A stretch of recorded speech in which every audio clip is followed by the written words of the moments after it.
လူတယောက်ရဲ့တန်ဖိုးဆိုတာပွဲတွေပညာတွေမဟုတ်ပါဘူး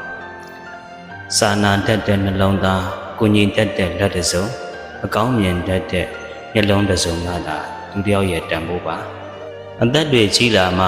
ကုသိုလ်ကောင်းမှုတွေလုပ်မယ်တရားအထုတ်မယ်လို့ဘယ်တော့မှစိတ်မကူပါနဲ့လေ့ကျင့်မထားတဲ့စိတ်ကုသိုလ်ကောင်းမှုမရှိတဲ့စိတ်အသိပညာနည်းပါးတဲ့စိတ်ကအသက်ကြီးလေလေပို့ပြီးတော့ဆိုးလာလေလေပါပဲမကောင်းတာတွေလုပ်မှမကောင်းတာတွေပြောမှမကောင်းတာတွေကြံမှရှက်เสียကောင်းတာမဟုတ်ပါဘူး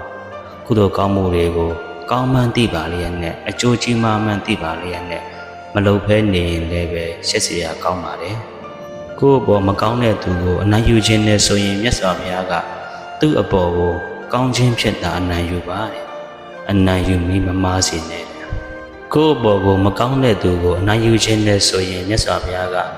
သူ့အပေါ်ကိုကောင်းခြင်းဖြစ်တာအနိုင်ယူပါတဲ့အနိုင်ယူမိမမားပါစေနဲ့တဲ့ပြုံးပြတဲ့အခါဖြူစင်ရမယ်ပြောတဲ့အခါမှာမူသားကင်းရမယ်ပေါင်းတဲ့အခါမှာဟန်ဆောင်မှုတွေကင်းရမယ်တကယ်တော့ဘဝမှာ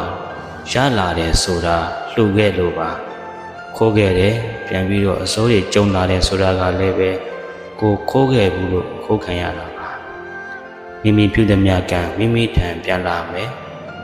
ပြန်လာမှာမို့လှူခဲ့ဘူးလားဆိုတာရလာတယ်ဆိုတာလှူခဲ့ဘူးလို့ပါအခိုးခံရတယ်ဆိုတာတစ်ချိန်လုံးကကိုကခိုးခဲ့ဘူးလို့ပါမိမိပြုသည်များကံမိမိထံပြန်လာမှာမို့လူကိုသာညာလို့ရမယ်ကံကိုတော့ညာလို့ရမှာမဟုတ်